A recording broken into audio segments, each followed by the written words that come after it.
hey, everybody, reply to this tweet Yes. with your best name for an agent builder product. Like, go. That's not Clark. I don't know. Something dumb like that. There. Now we've got the clip. Gross.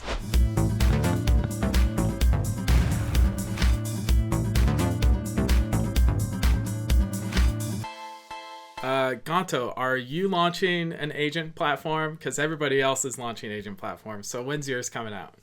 I should launch one. I was actually testing now. I was getting all of the transcripts from my advisorship calls and uploading them to a ChatGPT to see if I can get ChatGPT to answer like me, and then it don't work. Get one of these new agents to build you an agent builder, and then you can build your agent.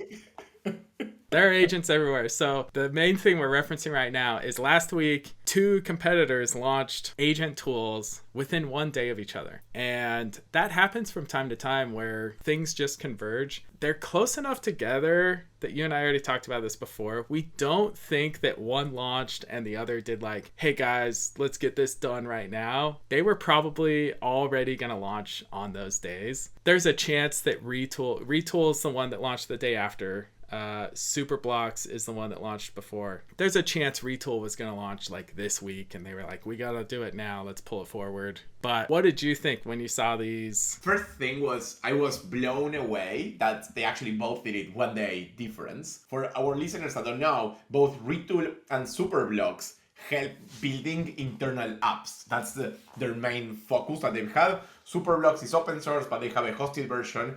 And then Retool was always paid. The launches were very similar in the sense that they both had a main video. In both main videos, the CEO talks first, but then they show UI. They both have new cool landing pages on their website that have some images and some text. They both did tweets from the founder and from the company. I would say they both were very, very similar. But if I have to pick one, I personally like more Superblocks, and I like their positioning more. I'll explain more a bit later, but which one did you like more and why? Well, the thing I don't like about Superblocks is they gave it a name, Clark. So you sent me that tweet, and I was like, what is Clark? At first, I misread it as Clerk, and we talked about Clerk last week. And I was like, what is Clark? And it wasn't until we got on the call that you were like, hey, it's Superblocks' thing, and I just kind of everything finally connected for me. Companies are constantly doing this. They're giving too many things names, and everybody has a name for their agent builder now. So that's their only miss. I mean, their video was better, honestly, mainly because the product UI is better. It's more to my liking, at least. Like Retool's, it's like a GPT interface. It's text-based, you prompt, and like there's text responses. But the end product, I think, on how they think about internal is different. Like, first of all, I agree with you. Naming your AI sucks. Like, please stop doing it. Every company that I know has a difference. So now we have, I'm going to try Clark and Zoe and Rafa, like my kid. I don't know, but stop naming them because I don't want to remember your names. It's hard enough to learn the names. Actually, quick aside, Laravel has grown so fast that one of our engineers built a name flashcard quiz app so that we can just learn each other's names faster. It's hard enough to keep track of your coworkers' names. Like, exactly. Quit giving us more names. Just call it Superblocks Agent or Retool Agents, and that'll be fine with us. Retool has shipped 2 products. One was called Retool AI. The other one was called Retool Agent. Retool AI, I don't think it's that clear by the name, but Retool Agent is pretty clear. Superblocks did Clark. The other thing I didn't like about Superblocks is that they did this cringe thing where they say, if you reply to this tweet with Superblocks, we're gonna give you for free the system prompt of Cursor and these other tools. First of all, there's no fucking chance you actually have the real prompt from Cursor and all of the others. Secondly, if you wanna be cringe, go to LinkedIn. Don't do it in Twitter. And if you're gonna be cringe, yes, do it from the human, like have a human be cringe, like somebody on the team, not the brand. Like making the brand tweet cringe, I think is fucked up. So that's one thing I also didn't like about the Superblocks. Let's talk about the landing pages. Which ones did you like more? Did you like Superblocks landing page more, or do you like more Retool landing page? And why? I'm stuck. I'm trying to think of what cringe thing I could say, like for the clip that we put on Twitter that like, hey everybody, reply to this tweet Yes. with your best name for an agent builder product, like Go, that's not Clark. I don't know, something dumb like that. There, now we've got the clip. Gross. Did you check the landing pages? Like, if you go to Superblocks website and Retool websites, you'll see the landing pages of each of the new features that they launched. What I personally liked was like Superblocks website landing page, I thought was really good in the sense that as you scrolled, the image showing what did you do first, what was the next step, and why was very easy to understand. And I think what they nailed was in the top, they mentioned the main things that they do different, which is this idea of like, we'll integrate to your existing tools, we'll use your design system, we'll make sure the authorization framework is okay. And all of that is really what matters when you're trying to build something like a UI builder from Superblocks. Retool also had text and images, so they were showing some stuff which I liked, but I felt that the UI was a bit worse, to be honest, than Superblocks one. And the other thing was, it was hard for me at the beginning to understand what were the differences between the two things that were shipped. And I actually finally understood them, not through the landing pages, but through the videos. When I saw the videos, I understood how they were different, and we'll talk a bit later about that, about why they are different and what's their positioning different. But on the landing page, it was hard. And when I went into Retool AI, I never expected that the idea was to add AI into your existing app. I thought it was, oh, you're going to use AI to build something, but that's not the case. That's more of the agents. So overall, I personally like more Superblocks because they made the images and the show a lot bigger. In Retool, it had so much sort of like similar weights, the image and the show, to the text, which I thought was meh. I agree with that. Yeah, I'm looking at the pages now. The main page I looked at for Retool's thing was their blog post about it, which has a lot of text about it. It does have the video, and the video was the most helpful thing. The other thing that to me is interesting is how they use AI is completely different. Superblocks tech is, I write a prompt and will help you build a UI using AI. So they have like a coding agent, a support agent, and stuff like that internally. At least that's what they say. I don't know if that's true in the end, but they are talking about that. And what it does is, by writing like a prompt similar to V0, you'll be able to get a real app. And the app, you can make sure it works because it's connected to your existing services, it checks for authorization, it checks for bugs. Like, they have so many agents that will help you with that. But overall, they build a real application that's working, connecting to your services with your design system and enterprise. And they actually tell how V0 is more like you create a first mockup, but they don't do a real app. Retool, on the other side, they take a different approach. Their take is, now you do not need to build internal apps anymore. Because why do you need UI and to build internal apps? Because you need humans to manage them. Retool's take is, we do not need humans to manage those things. You actually need to have agents, maybe a sales agent, an accountant, or something like that, that you ask it what to do, and it automatically connects to multiple services and gets shit done. So Retool's take is, you should stop building internal apps, because with agents, you can now give commands, and with those commands, something will be done, and that output is done, and you don't need a UI. Superblocks take is, we use AI to build UIs that then humans can use to do something. Which of the two do you think will win? But I love that there are so different approaches to building an internal platform, basically. There's definitely place for both of them. In the short term, I think AI to UI that you can use and manipulate, it's better. It's easier to adopt. And for someone who's already a Superblocks or Retool user, it's a stepping stone toward, I think, that eventual end result. Let's say 10 years from now, yeah, I send a voice memo to my AI assistant and it does whatever I just asked it to. We're not there yet, and it's really hard for people to get to that point, right? We still have trouble with a lot of people adopting basic automation. Put aside AI. Hey, let's send an email to everybody who signs up. People still do that manually, and there's not been a need to do that manually for 10 years, but that's still the expectation of a lot of people. So I think we do need those stepping stones of, all right, if Superblocks, it has the UI to build an internal app, yeah, just plug AI into that and then let me configure and use that. The pure text agent stuff, I still struggle with personally. I've tried a few and I struggle with them versus like hopping into Zapier or N8N. And maybe that's me, but I think when you're trying to launch this product to the people who are already your customers, it actually reminds me of our conversation on our last podcast where, hey, if you have a shampoo and you want to launch another product, you could launch a conditioner. That will be a smaller market because not everyone who uses shampoo uses conditioner. But there are other products that are related to hair care that might be bigger markets. Maybe brushes are bigger. Maybe hair dryers are bigger. I don't know. This is Jason Lemkin's metaphor that I've just adopted. But to me, maybe Superblocks thing is more of a conditioner. Maybe it's like the easy sell to their existing customers, and in the short term that will be easier, but I feel like it still positions them better for the eventual thing. Eventually they can tuck that whole UI thing under a sidebar, and then eventually even after that hide it, whereas the way Retool's going, which felt from the video very pure text and GPT like, they're going for a totally new audience, and I don't think their customers are going to adopt it, and that's an interesting distribution problem. I agree, and I think now there's still a trust problem where people do not trust that AI will accomplish the task. So yes, if I use AI to build the UI, I can make sure by iterating on it that the UI will eventually work, and then I ship it. If there's no UI, maybe sometimes it will work, sometimes it won't. But because of that, I think UI still matters a lot because UI gives people trust. So I think on that sense, Superblocks take, which I think is more now, like it makes sense. Retool one, I think it's a lot more futuristic, but I don't think the market is there because as you're saying, Superblocks still targets developers, but now these developers or the junior developers who are building it, it's easier for them because they are prompting and doing other things.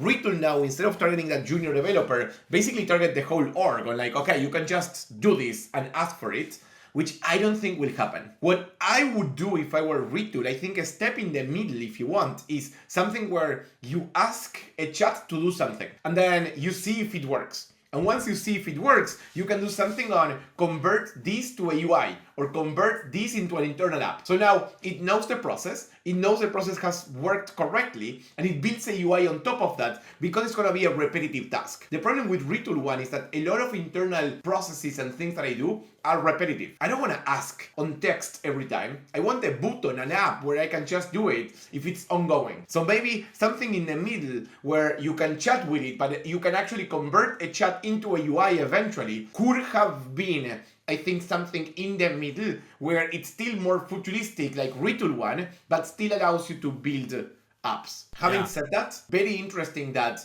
this positioning that we're talking about now, it took some time to understand. Like, I don't understand why Retool and Superblocks don't talk about this more. Like, if I were Retool, I would talk a lot more about, hey, our idea is you don't need to build internal apps anymore. Our take is you can now directly chat with something and get the data directly. Superblocks take is different. But I think Retool messaging and positioning was actually not good because they didn't highlight their different take on the market and how that's changing what they are shipping. Superblocks, I think, was much better when they did the positioning than Retool. Retool wrote a lot more words about their product, but they said a lot less.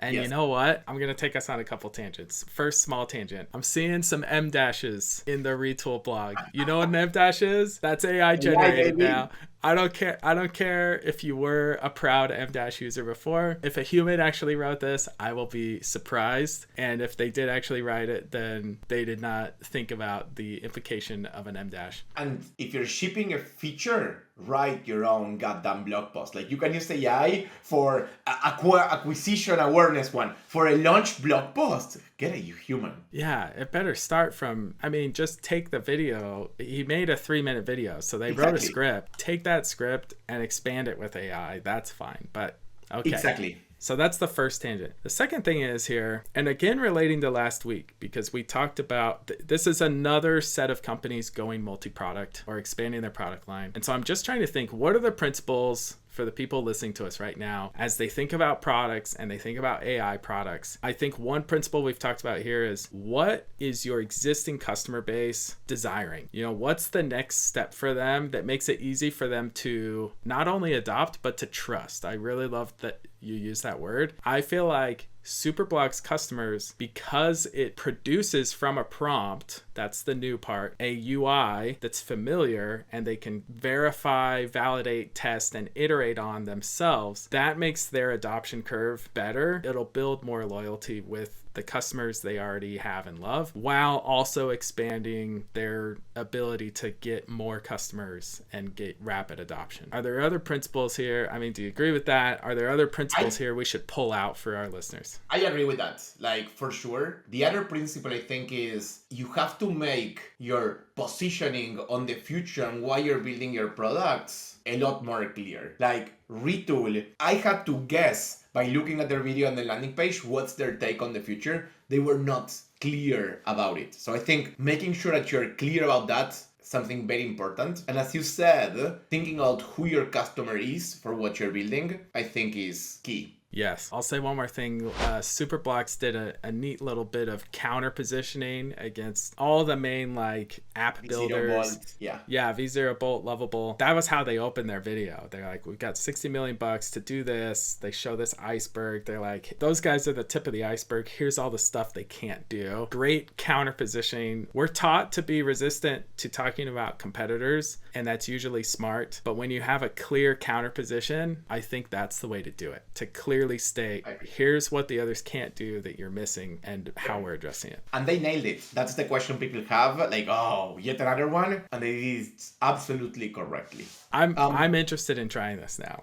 Whereas the Retool thing, I've literally been pitched 5 of those exact thing in the last quarter. I know, and more are coming. We'll see which wizard of those wins. I know of a lot more coming. These 2 products, Superblocks and Retool, had videos that were professionally made to do this launch. And if you look at all of the YC companies, and actually any company now, they're literally all doing videos that are high production. Some seem like a short, something seemed like something else. I saw a tweet about this that was absolutely incredible, showing like the video, and it was like, oh, the video is perfect. And then the product, and it's like, yeah, it sort of works. Yeah, the horse. Exactly. Yeah, the horse image where the back of the horse looks super beautiful. That's the video. And then, well, hey, however long ago, 9 months ago when we started the podcast, we were all for, hey, everybody should be doing video great. So don't you love this? Don't you love all the videos coming out? Well, my biggest principles on this is it's better to be different than better. So I was a big fan of videos because nobody was doing videos, and we saw some videos like, holy shit, this is high production, it's very clear, it shows the CEO, it has some messaging, but now that everybody's doing videos, shouldn't they do something different? Like, yet another fucking video? It's the same as everybody else, do something different. But, I don't know, you are launching a video, I think, soon, yeah? What's your take on videos? Yeah, I've got a video coming out right after this podcast will publish next week, hopefully. If the product team delivers, we'll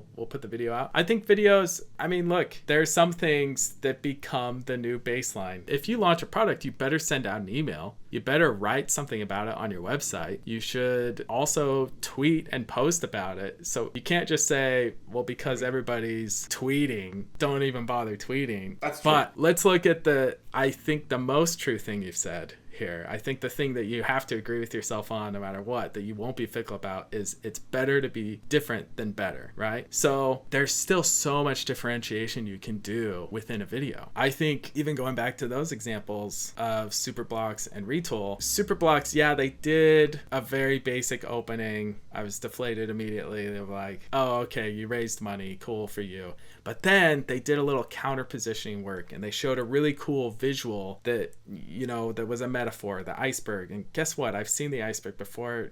Me and Rauch G used the iceberg at Vercel in one of our videos. I used it as well. Everybody uses the fucking Everybody iceberg. uses the iceberg, but they used it in an interesting way for counter positioning. And that, I leaned forward when that was on the screen, right? And I think that's where you can think about videos differently. Where you can think about your videos is how do you make them different and just better? Yeah, I agree with don't that. know. I do think that some of the videos you can do different, and some are the CEO talking, some are more like shorts or something similar that explain an emotion or something that's going on. So in that sense, I agree you can do different type of videos. The other thing that you got me thinking was, I agree that now you have to do a video launch because it's now table stakes. Like everybody does a video, everybody does a landing page. So then my question is, before doing a video, was the holy shit, this company is doing something different on their launch and doing something extra. That's awesome. And we talked about it because that was the extra thing they were doing. So my question now is, now that everybody's doing videos, what is the extra thing you will do for your launch? What is the one extra thing that nobody else is doing, but you are? Is it an interactive game?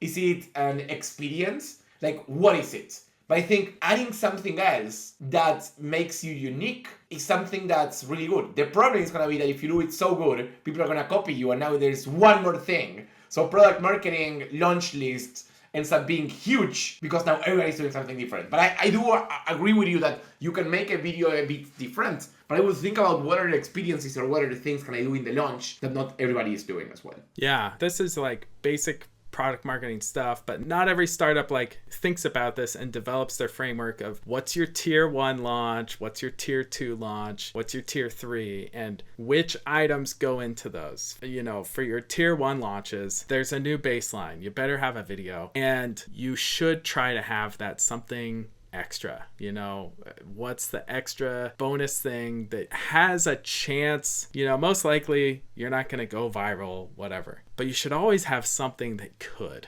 if you have the time and effort. And if you don't have the time and creativity for that, you should think, well, at least we have the baseline. If we're going to do all the things, we're going to think deeply about the language. We're not going to write our blog posts with GPT and, you know, with all its delves and em dashes. And yeah, it's not delving that much anymore. Now it's em dashing more than delving, I think. Yeah, I had to add it to my custom instructions of just like, hey, stop. Like this latest model just loves em dashes. Yes.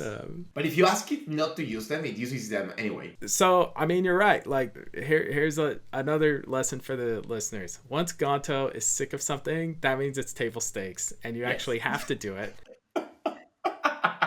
And yeah, so you have to launch with some sort of video now, some sort of video content, and start thinking about how to make it different or do more. That's my strategy for next week. Our video, I think, is going to be okay, but we have a few videos similar to our cloud launch. You know, it's actually slightly smaller than our Laravel cloud launch in many ways, but I like the idea of doing something different besides the video. I'm not saying you shouldn't do the video, but it's more like, what else are you doing? Yeah. But anyway, we're back to weekly cadence. Sorry, we missed it last week because of the holiday, but we hope you enjoyed our Superblocks versus Retool and our rant on videos for, well, my rant on videos for product launches. Thank you, everybody. Until next week.